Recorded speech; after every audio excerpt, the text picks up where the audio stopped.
Hello guys, and welcome to my new Let's Play series for the game This War of Mine. This is another indie game that I enjoyed very much and I wanted to show you off.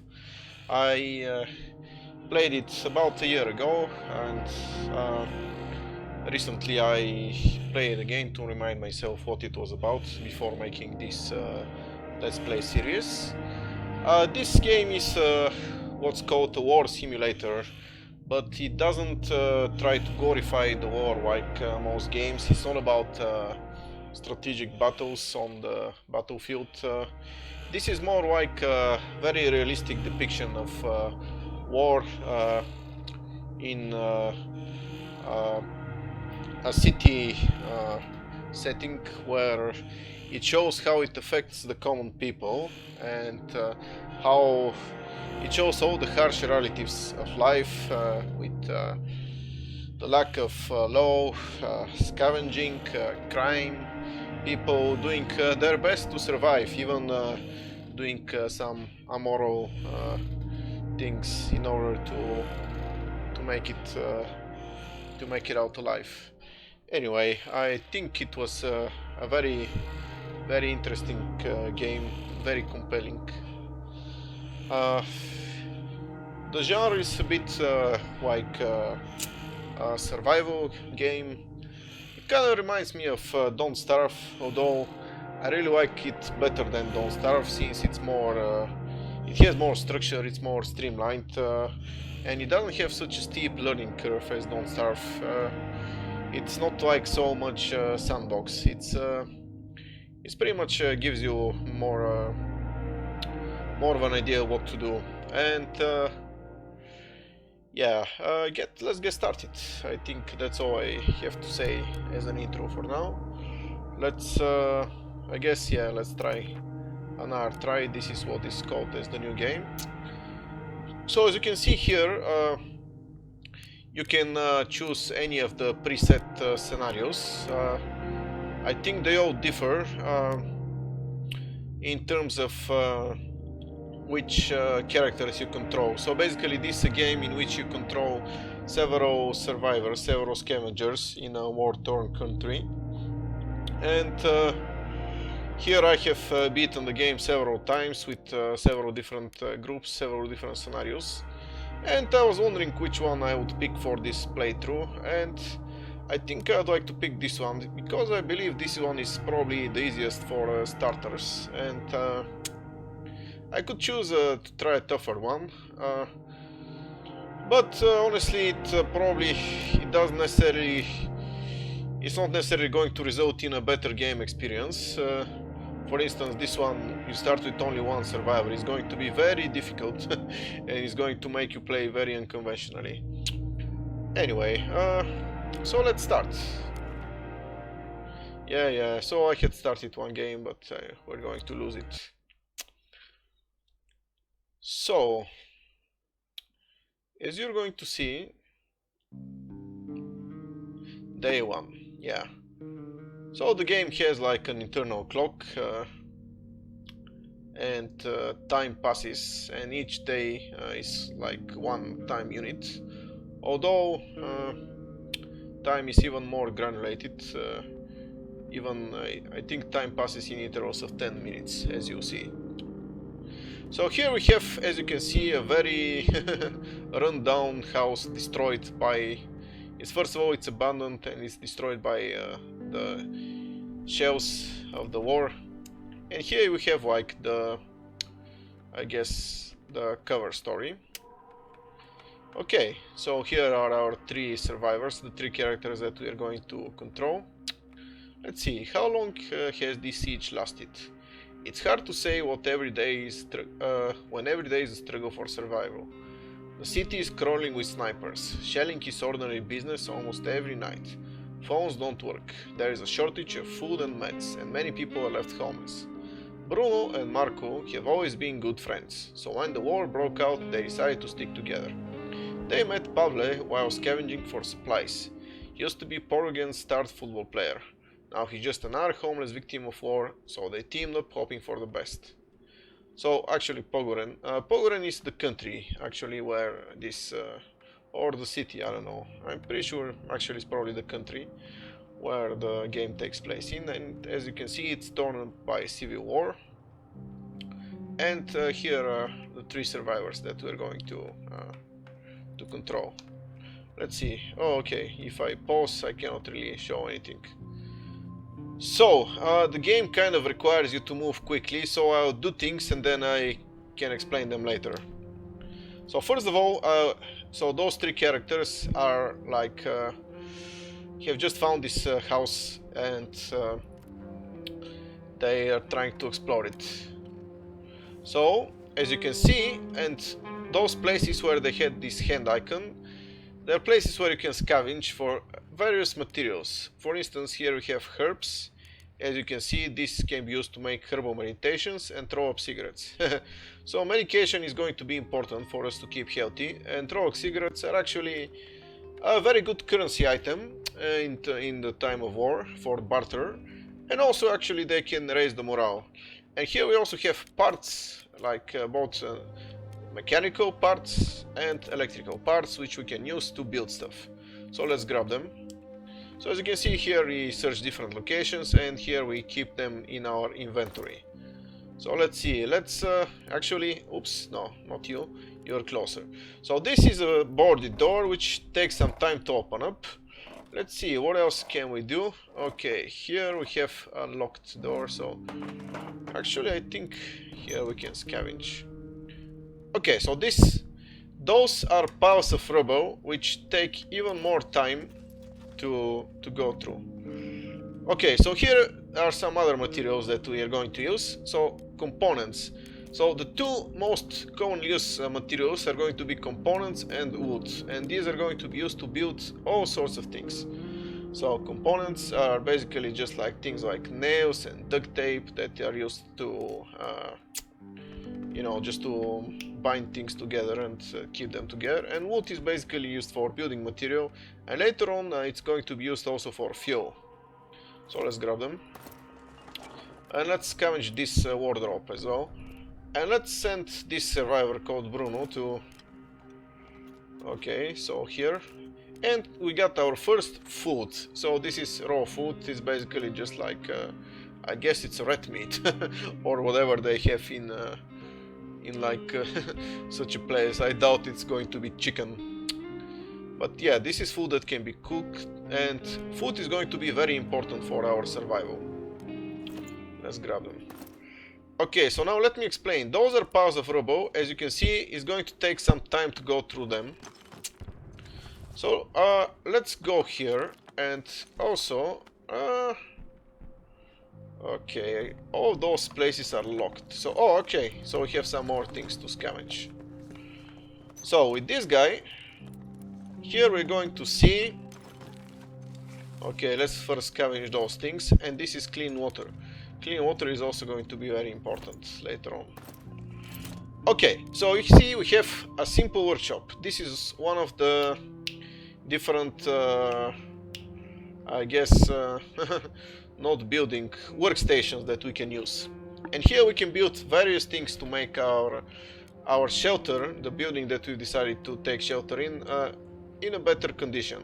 So here you can build beds, chairs, a simple heater, which is going to be important later on, especially in the winter, a radio so we can listen to the news, and some workshops like a stove to cook our meals. Here we can cook the raw foods that I showed you earlier. But the most important thing you have to build first is a metal workshop, because as you can see, this allows us to build some tools, and these tools are very useful and very important actually to do various things that as you see in a moment. So let's build a metal workshop, and where we're going to build it. Here we can place it in various places, as you can see. Let's place it right here. It's going to be close to the simple workshop, and it's going to take some time to build. Okay, let's continue scavenging. So if you double click really fast, the character you select is going to run. And let's see, some more herbs and some electric parts. So as you can see, this guy is going through the rubble very, very slowly. Once we build the simple workshop, the metal workshop, we're going to be able to build a tool which is going to allow us to do it much faster. But for now, okay, let's try to do it the slow way. Let's continue working on the rubble. And to build the metal workshop, okay. So now, as you can see, here we can build some tools. A crowbar, which is very useful since it's going to help us to open doors. And as you see, many of the doors are locked. They cannot be opened without a crowbar. We can also use a lockpick, but lockpicks are only single use, so they can only open one door. So they're not very useful for our shelter. They're going to be useful in a different setting, which I'll get to later. But here we need a crowbar, and we don't have one component to build, which is unfortunate. But we can build a shovel, and unfortunately we're going to... Okay, usually I would build a shovel right away, but in this particular game we have some missing components, and we really need to build this crowbar first. So let's wait a little bit. Let's get one more component and build the crowbar first. So yeah, let's wait for this guy, and this guy is going to stay here. And from time to time they are going to say things like, hey, see, you see, it's taking so long without the shovel. So they're going to give you a hint. The game gives you a hint what you need to build in order to, you know, to do things faster. But this guy is almost done. So let's start using the name. This guy is Bruno. And okay, we are almost done. So let's open this door. It's going to take some time because it's boarded up. Are there any other things we can scavenge? No, unfortunately. Okay, so let's open this wardrobe. And okay, unfortunately there are no components, which kind of sucks. So we have some water, and we have a diamond, or some jewelry, let's say. So jewelry is very useful in times of war. It's a very valuable bartering item, as you see later on, where we can barter with our characters for some supplies. Okay, let's take them, and what can you do? Let's just continue rummaging through the dirt without the shovel, even though it's... Okay, so as you can see, it says it's locked. So we cannot open it. We need a crowbar or a lockpick in order to open it. So let's see, where else are there? Let's try to open this door. By the way, this item, even though it says it has a hand, is actually a chair where a character can rest. As you can see, yeah, there you go. He just sits in a chair. Okay, so let's send Pavle, another. Oh, and unfortunately he's slightly sick, which is not good. We're going to... Let's rummage this place. Hopefully we get some components here. Nice, 11 components, okay. And a lockpick. So we can actually use this lockpick, but we're not going to use it. We're going to build a crowbar. As I mentioned, the lockpicks are single use and they're going to be used in a different place. So let's get everything, and let's also scour this place. And let's... oops. No. Alright, never mind. Let's build a crowbar. Homemade tool you can use to pry open a few doors before it breaks. It does the job slowly and loudly. So okay, this is important actually, that it makes noise, as you see later on. But the important things now is that it can open locked doors. So actually here you can see several things. Here you can say how many you want. We only need one, and we don't want to waste our precious components. And here it says how long it takes, so it's 1 hour of game time. As you can see, this is the game's internal clock. And it's now 1:40 PM. And you'll see why this is important later. So let's see what's here. Okay, some more parts and water and some more herbs. Let's take it. Alright. Let's get back here. Let's see, where else can we go? Okay, now how about here? Oh, actually... Oh, never mind. Let's go here first. Okay, so we're done. So, after we build the crowbar, next we need to build a shovel. The shovel is going to be used to clear those piles of rubber much faster. So let's do it, let's build it. And here, let's... Okay, so let's see. If we do this, if you select this icon, we're going to use the crowbar, and if you select this one, we're going to use the lockpick. So let's use the crowbar.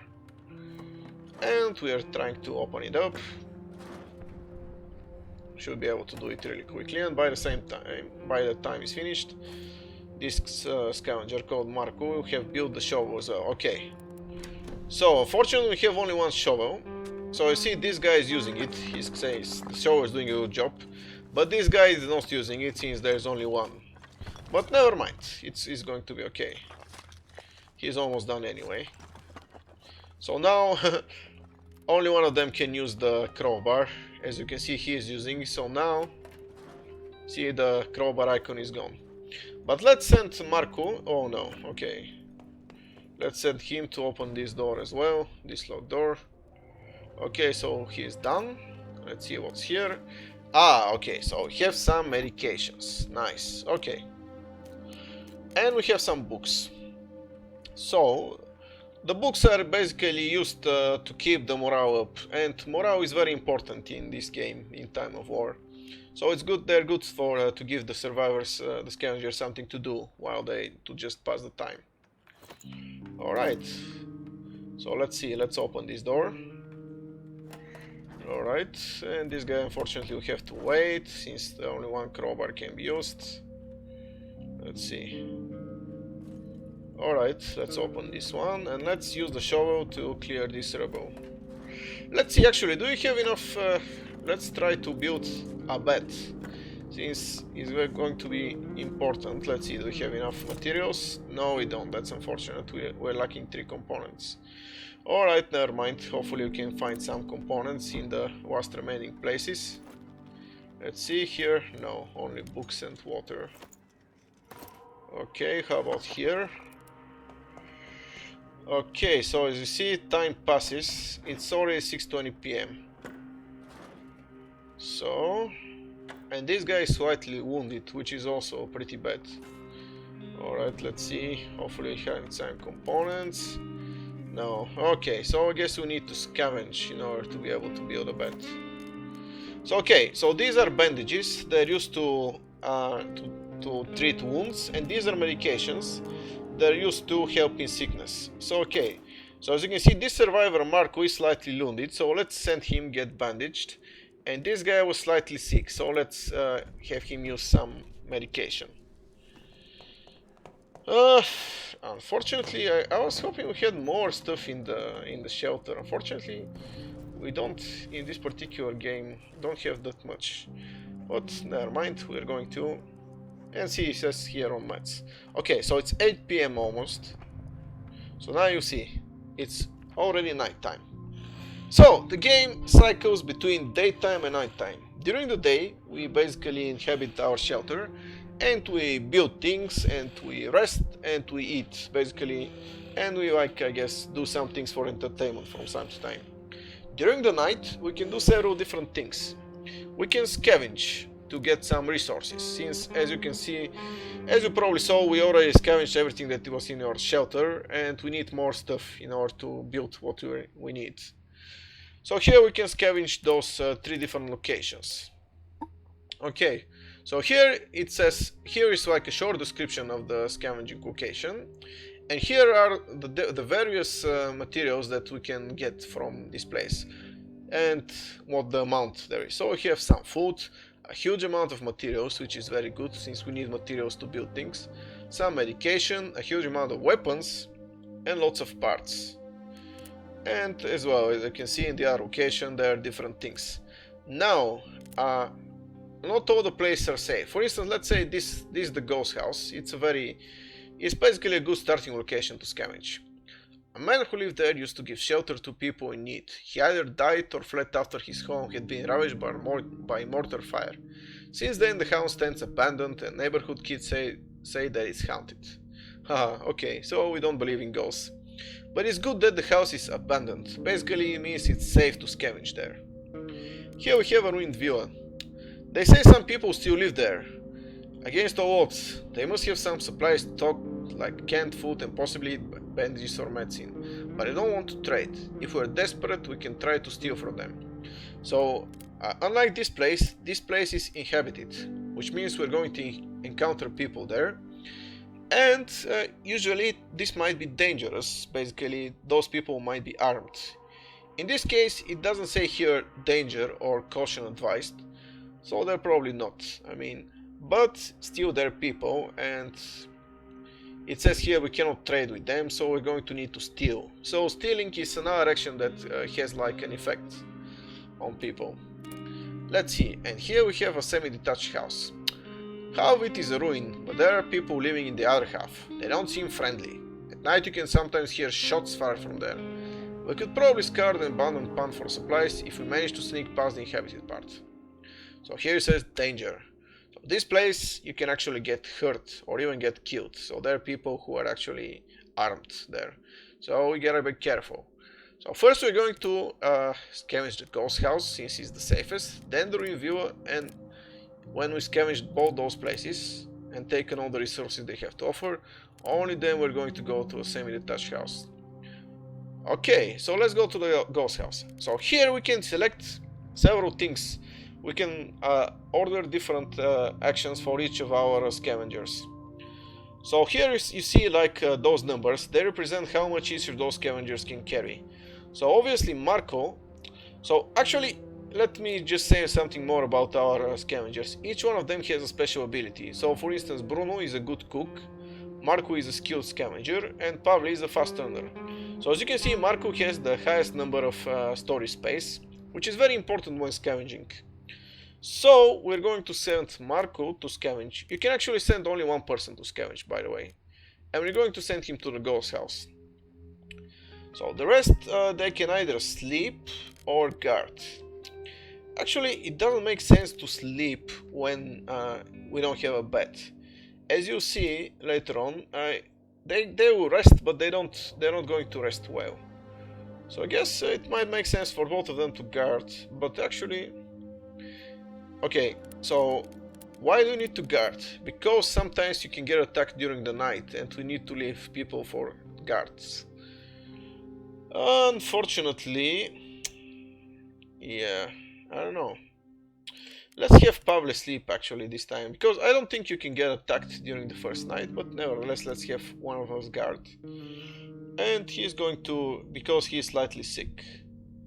And let's have Bruno guard. Okay, so let's start scavenging. So here you can take any of our inventory items and in order to have a scavenging. So we're going to take, as you can see here, Marco has only 15 places in his backpack. But the other two scavengers have even less. Pavle has only 12 and Bruno has only 10. And we're going to take our crowbar and our shovel. And you're going to see why in a minute. But these take up 2 inventory spaces. And these can also be used as weapons. In case... yeah, game. This game has a battle mechanic. You can fight with other characters. But fortunately we are going to the ghost house, so there are no battles there. So let's go. Let's show you what happens during scavenging. So as you can see, time is going to pass as well. It's now 9 PM. And as you can see, there are also locations to scavenge here. So here these red circles actually represent noise, but I'm pretty sure those are rats. Okay, so in this location there are a lot of components. So yeah, we are mostly looking for components and wood right now. Components and wood are the most important things since we need to build things. So let's take them. And as you can see, we filled out all our spaces, almost all our spaces, and we have only those 4 left. Okay, so here, this is not needed now, but if you click on die, you can see what's inside. And you can click on the door, you can open it. And as I thought, there are rats here, which are making the noise. Let's open this fridge. And actually, since I'm not going to be able to carry everything... Ooh, okay, so we have some very nice things here. We have some food, we have some sugar, which can be used to... yeah,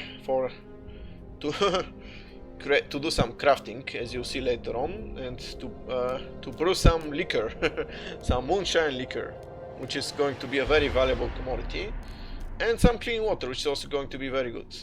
So instead of taking things, since obviously as you can see I cannot grab it all, I can only grab like 4 more things, I'm going to put everything inside the fridge, because it's going to be later on, it's going to be easier later on to just scavenge the fridge again.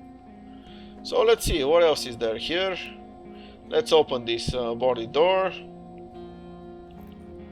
So as you can see, there are some circles around the character, and this is noise that he is making. And it's not important for this particular location, since there are only rats, but it's going to be very important for inhabited locations, because the more noise you make, the easier it's going to be for people to hear him.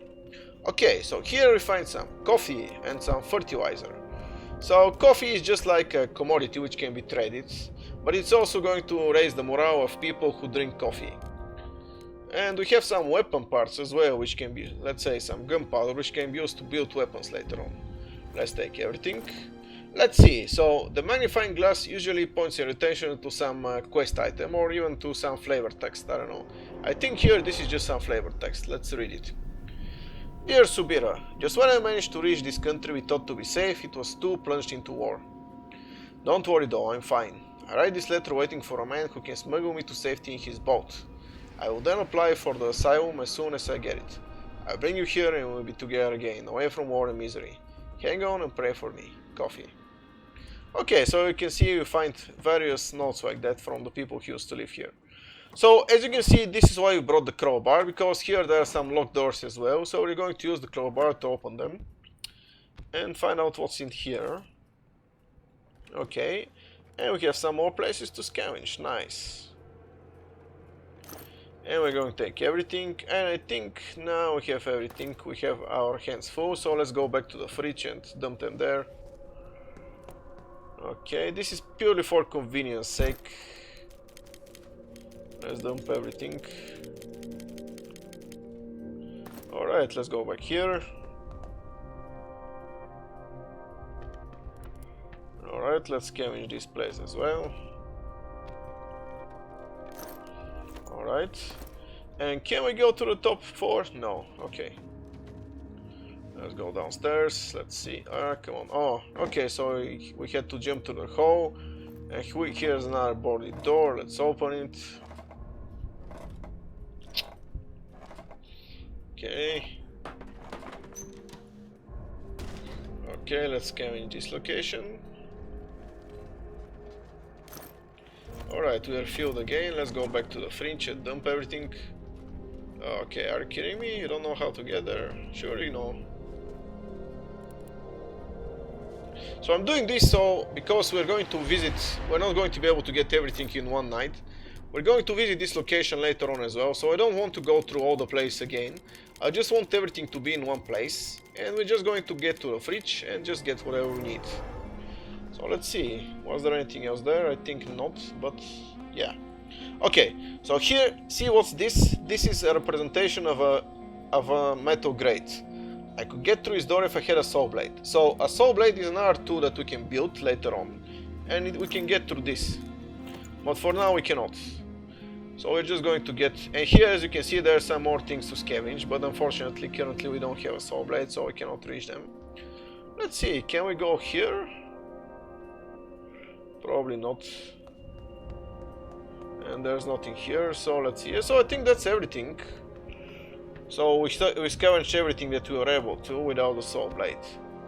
So let's see, let's put everything back in the fridge. Oh, we got some cigarettes, nice. So let's see, so now we can decide what to get back to the shelter. So as I mentioned, we're going to need mostly components and wood. Later on we're going to need food, but not yet. And also some medicine. But also I think we need parts and electrical parts. I think they're also pretty important, so let's take them as well. And let's fill out the rest of our inventory with components and wood.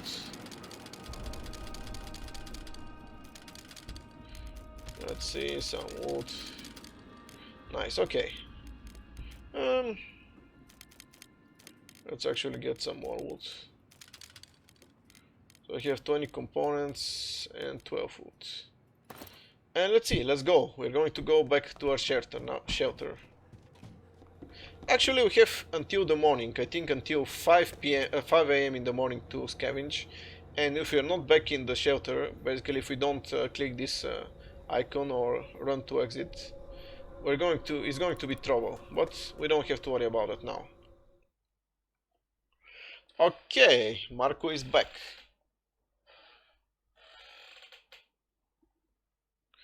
So actually, this is the first day and night. So I think this is a nice place to stop this video, and we'll be back with the next video, guys. So I'll see you later. Bye bye.